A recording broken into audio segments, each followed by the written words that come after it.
Well, we continue this afternoon with our movement towards awareness and meditating with awareness rather than attention. And one of the Dzogchen mottos is that our ordinary moment of perception conceals Rigpa. Rigpa is truly the nature of our ordinary moment of perception. Rigpa being the Tibetan term for pristine awareness, but that our ordinary moment of perception conceals Rigpa.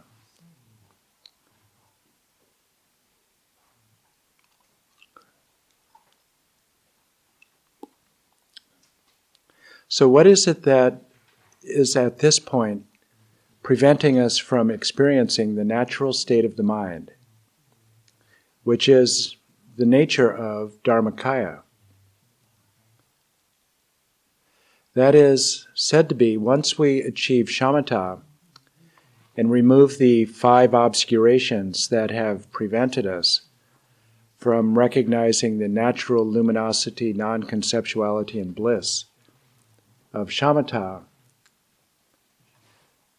the one thing that prevents us from recognizing Rigpa and cutting through to Rigpa is our identification with being the body, speech, and mind of a sentient being.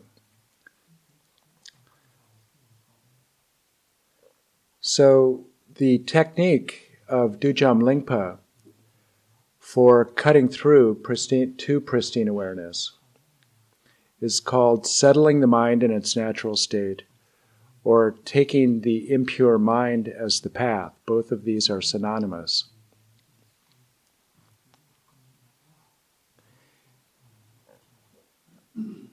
And the technique really of this meditation involves being able to witness emotions, images, thoughts as they arise, in the instant they arise, without identifying with them or without grasping to them. And this can be challenging because our habit is exactly to grasp to and identify as me all of the mental afflictions, all of the emotions that arise.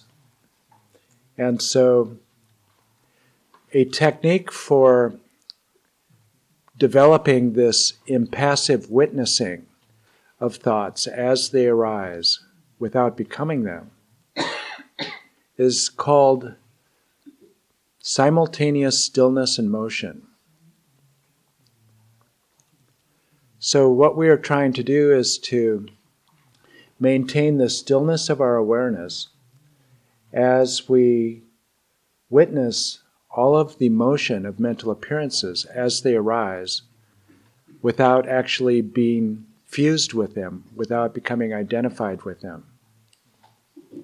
So this is very challenging because our habit is just the opposite of what is leading us to Rigpa, or what will lead us to Rigpa.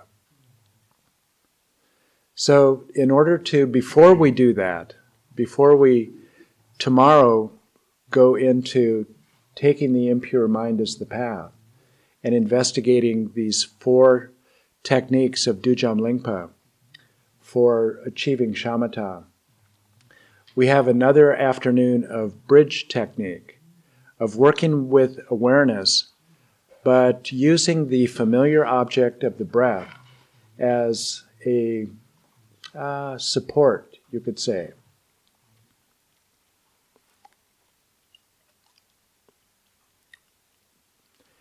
So what we are going to be doing is a technique that Lama Allen calls the Dzogchen approach to mindfulness of breathing. And this is distinctly Dzogchen and Mahamudra. So we are going to be cultivating an awareness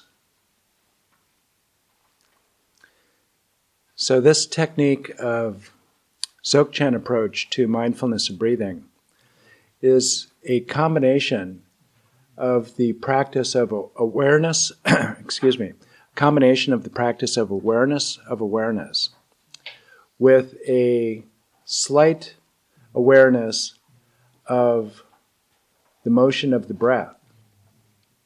So this is the third of the three types of mindfulness of shamatha that Master or Mahasiddha Maitripa mentioned. So he said that first of all, there was shamatha focused on signs. The second is shamatha focused on conceptualization. And then the third is shamatha focused or resting in non-conceptualization. And so we are going to go explore this afternoon this shamatha without a sign, shamatha focused on non-conceptualization. So shamatha with no appearance whatsoever, shamatha that knows awareness itself to be luminous and spacious. And that really is all that fills awareness. Tomorrow we'll go into the practice in greater detail, but this is a bridge technique to that practice, allowing us to explore it, but remain comfortable with the familiar object of the breath.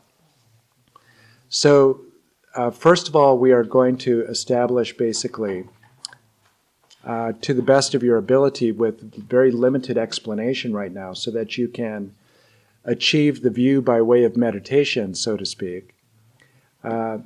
You will just rest in awareness, still, spacious, luminous awareness, with no object, with awareness not focused on any external object.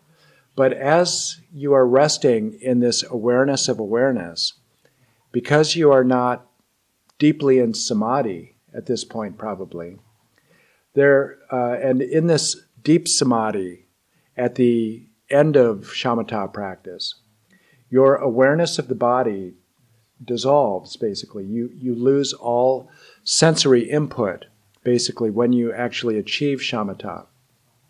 But because we're probably not at that point yet, even though we are resting and doing our best approximation of awareness with no object, there are still going to be sensory impressions coming up.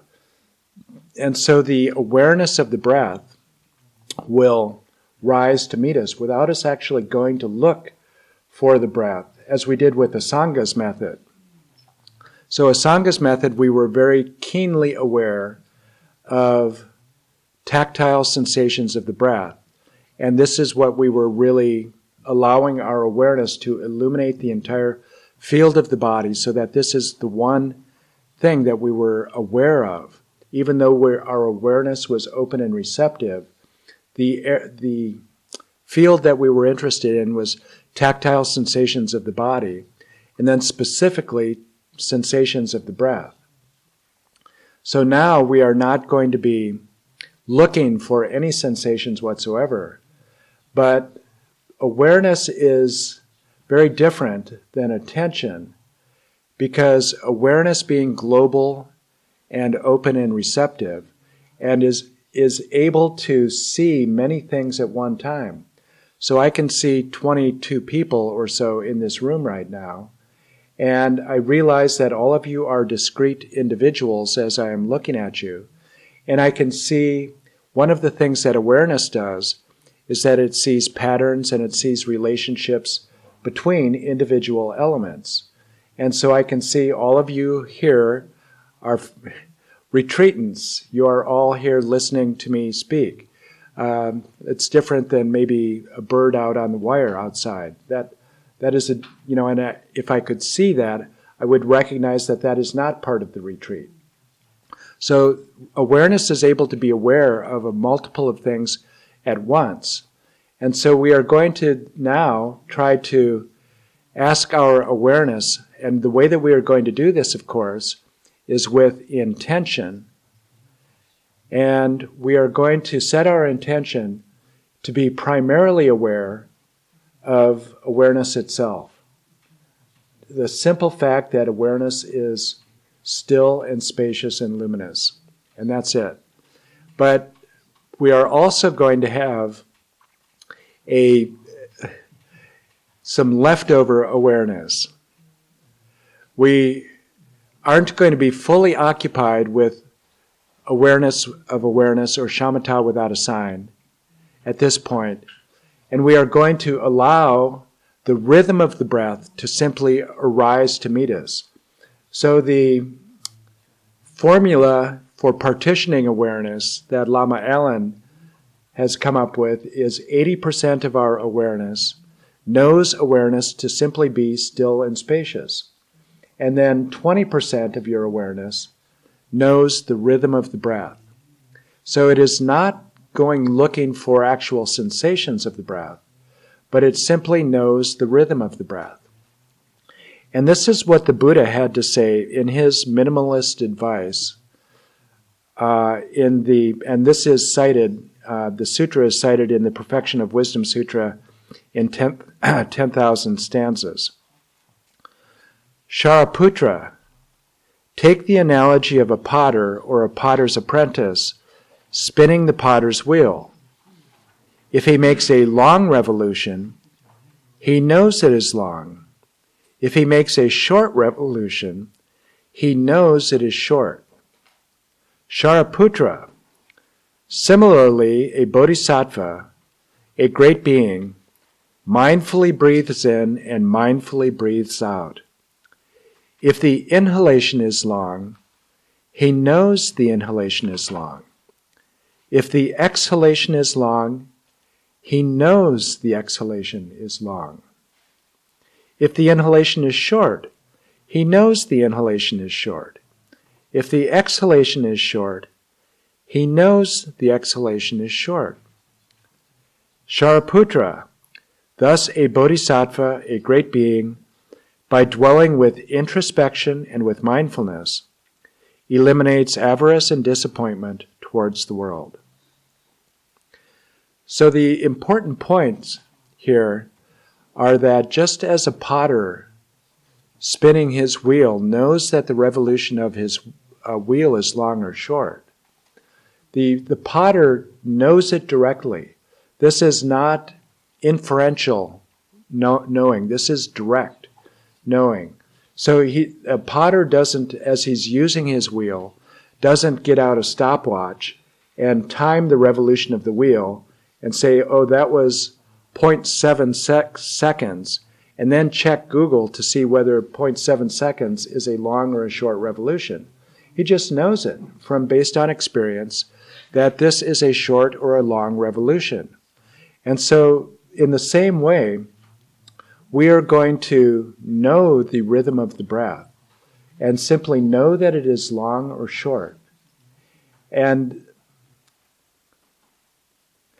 then one other very interesting element here is the concluding line of this citation. Thus, a bodhisattva, a great being, by dwelling with introspection and with mindfulness, eliminates avarice and disappointment towards the world. So he's describing here again how breath meditation can eliminate the major mental afflictions of hostility and craving, and how simply breath meditation alone has that capacity, because there are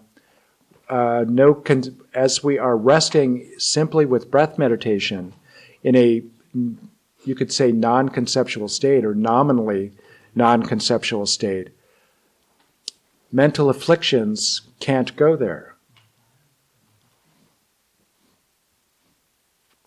So the novel aspect about this approach, or the progression in this technique, is that we are not working with tactile sensations any longer to know the breath. So we are knowing the breath now as a mental image. So we are knowing the breath with mental consciousness rather than as a sensory appearance. And at first this may seem impossible, but you can know the rhythm of the breath just as the potter knows the rhythm of or the revolution of his wheel. And this, I don't know, you could say came to Lama Allen while he was in a retreat. And so this idea of knowing the breath directly. And so he checked with his old colleague, Stephen LaBerge, who is the world expert on lucid dreaming. And he asked Stephen LaBerge whether in a lucid dream it would be possible to actually be lucidly aware of the rhythm of the breath in the dream, and whether that would correspond to the rhythm of the breath that was being observed by researchers, and would they correspond? And when lucid dreaming, a lucid dreamer can signal a researcher with eye movements and things like that about internal states. And so Stephen LaBerge said, yes, of course, in fact, we have done that. And so this is similar then to the way that we can know the rhythm of the breath without sensory input. So you can know in a lucid dream, because all of the senses are shut down, mental consciousness still is able to know this rhythm of the breath, the functioning of the body, even in the absence of sensory input. So this is somewhat what we are going to be doing. So the 80% of awareness knows itself, knows awareness to be still and spacious. So this requires, this knowing itself to be still and spacious, requires introspection. And I'll go into introspection more deeply in this session this evening. But introspection is the ability of the mind to stand back from itself and observe its overall state. So you could call this a meta-awareness, something that is able to observe the entire system, even though it is part of the system. So what we are trying to do then at this point is to develop, and this is going to be especially important when we move into taking mental appearances as our object, we are trying to develop a continuous introspective awareness so that introspection and mindfulness become close partners. They become very close colleagues, you could say. But they contribute to each other, and they exist simultaneously. They're walking down a road hand in hand, you could say. And so this is why the Buddha said a bodhisattva dwelling in mindfulness and introspection is able to eliminate avarice and hostility towards the world. So this, this will be more clear this evening when we get into introspection. But this is how we know that the mind is still and spacious, because there is an element of awareness also that is continuously monitoring whether awareness is still or in motion. And this is going to become very important tomorrow when we begin to explore Dujam Lingpa's approach to developing shamatha. The critical skills for developing shamatha in Dujam Lingpa's very condensed system, very focused system, is that basically there are only two techniques to master. And the first is to know the difference between stillness and motion, and then have a simultaneous experience of stillness and motion. And here the stillness refers to the stillness of awareness, and the movement refers to the movement of mental appearances. And then in this case in particular, what we are looking for is the movement of the rhythm of the breath. So this becomes very challenging to maintain the stillness of awareness when we move into the practice of taking the impure mind as the path, or taking appearances of the mind as the path. because these appearances are so compelling. These are the appearances that we naturally identify with. Our emotions, our thoughts. What is more me than my emotions and my thoughts? Everything, every memory that I have, it seems to be exactly who I am. So in order to not be identified with those takes skill and practice to maintain the stillness of awareness, because what happens as soon as we become fused and identified with an appearance, an emotion, a thought, is that our still awareness is set in motion.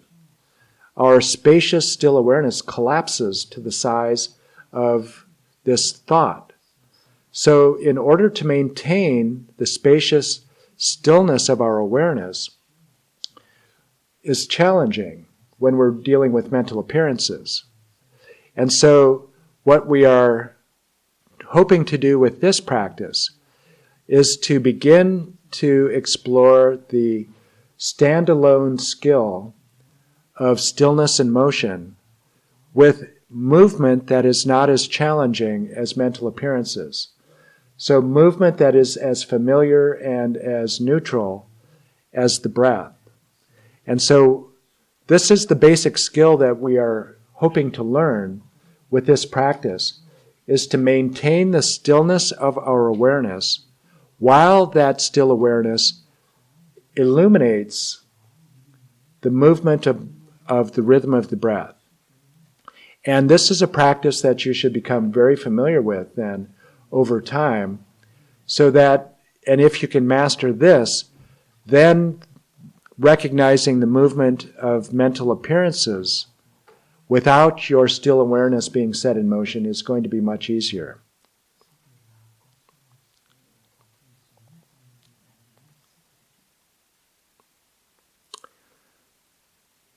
So this is an approach that is common through much of Dzogchen and Mahamudra, this approach to breath meditation. For instance, the great Nyingma Lama Sogyal Rinpoche wrote, "Don't concentrate too much on the breath." So this is really a Dzogchen approach to breath meditation here. He said, don't concentrate too much on the breath. What is very important, the masters always advise, is not to fixate while practicing the concentration of Shamata. That's why they recommend you place about 25% of your attention on mindfulness of the breath. But then, as you will discover, mindfulness alone is not enough. While you are supposed to be watching the breath, after only 1 or 2 minutes, you can find yourself playing in a football game or starring in your own film. So another 25% should be devoted to a continuous and watchful awareness, one that oversees and checks whether you are still mindful of the breath. The remaining 50% of your attention is left abiding spaciously. So this is very similar to what Lama Allen's formula was. Lama Allen's formula was 80% knowing the mind is still and spacious. So here, if you combine the 25% of introspection with the 50% that is still and spacious, Sogyal Rinpoche says 75% knowing the mind is still and spacious, 25% knowing the breath. So you get, the percentages are not very important, but what you get the idea is that the largest percentage of or the greatest amount of your awareness is simply knowing itself to be still and spacious, and that the remainder then of your awareness simply knows the rhythm of the breath.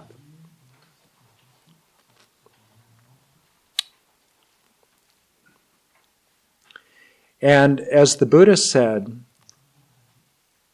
the one thing that you know is that when you are breathing in long, you know this breath is long. When the breath is short, you know the breath is short. And this particular practice, especially, could bring up something that's a rhythm of the breath that seems really contradictory to perhaps what you believe and to perhaps what you have heard before. So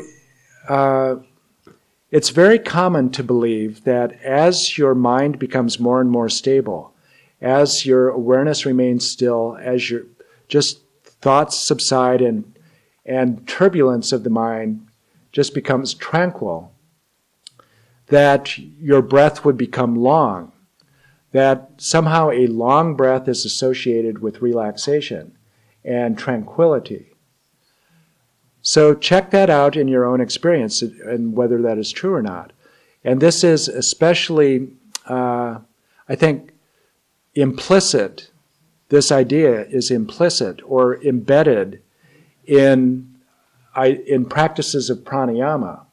So, for instance, in pranayama, there is a progression that basically you suspend the breath. So, first of all, you extend the breath. It might be that you extend the exhalation for 20 heartbeats or 30 heartbeats.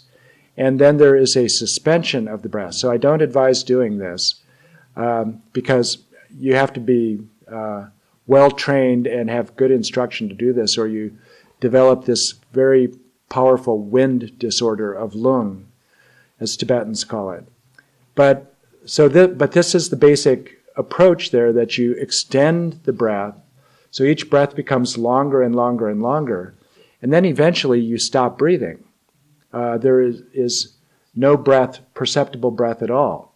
And this is what happens in the absorptions after you achieve shamatha also. The heart stops, breath stops, but consciousness continues. You don't die.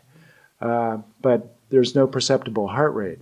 So it may seem like the more tranquil that your mind is, the longer the breath will become.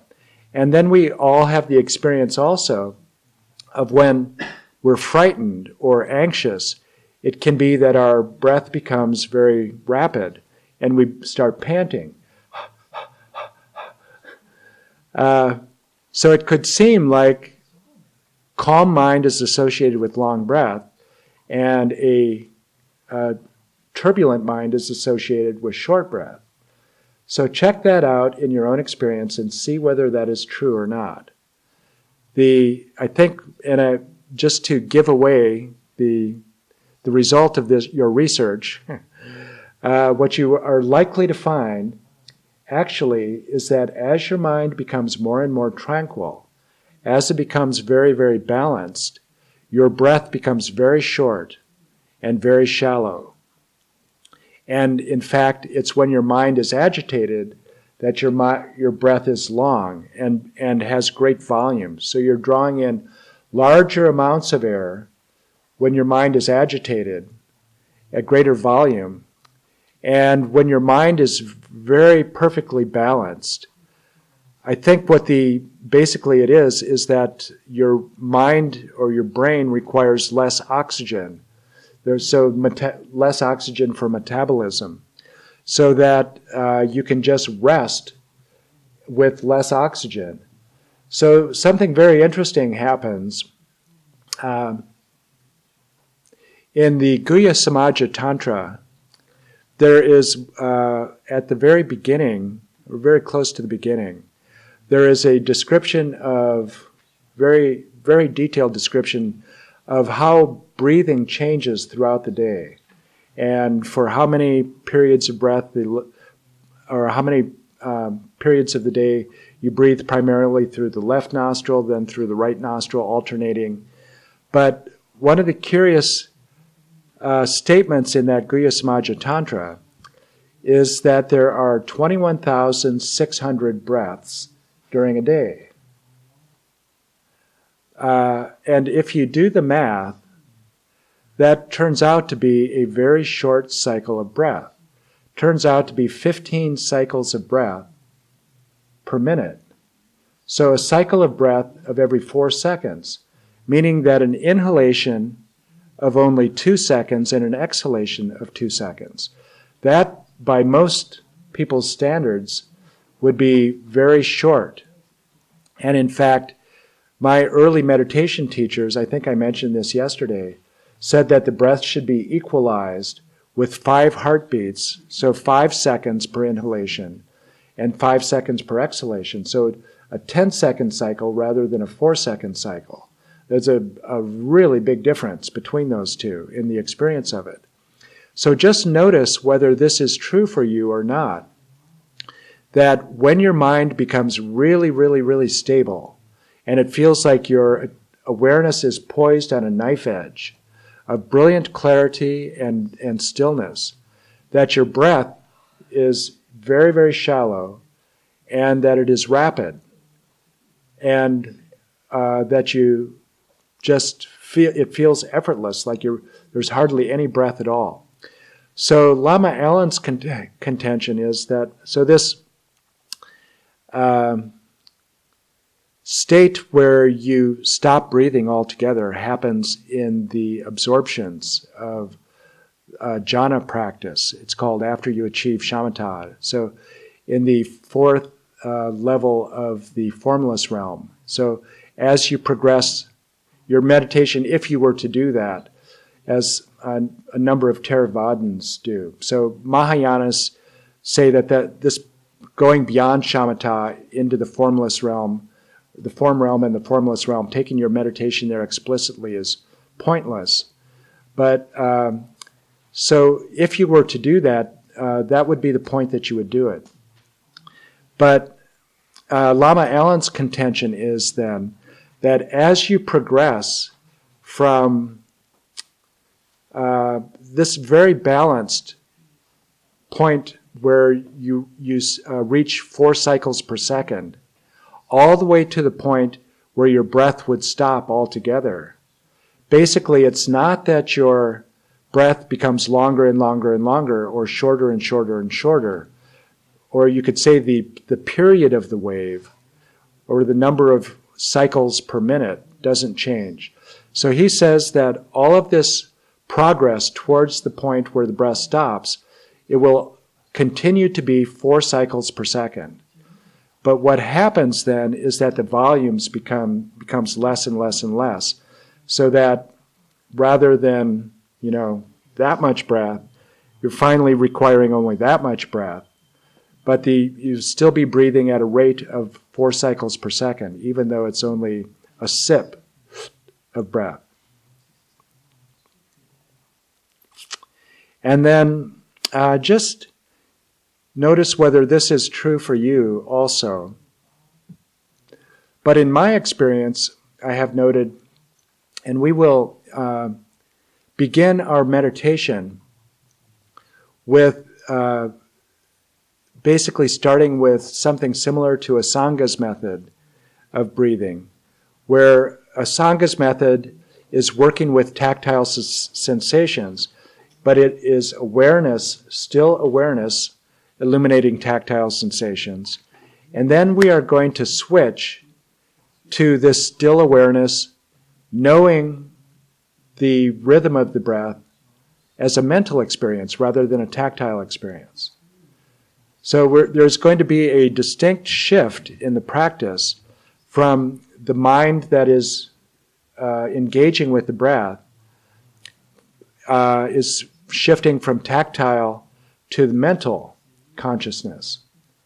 And notice whether it's true for you, as it is with me, that the moment that I shift to mental consciousness, my breath radically changes, and that it becomes short and shallow almost instantly. It doesn't just slow down progressively, it just in an instant becomes short and shallow. So it's just curious to me about that.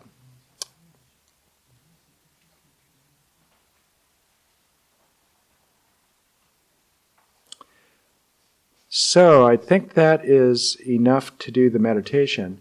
Why don't we just take a 6-minute break so that you'll be fresh for the meditation. And we will start then at 2:16.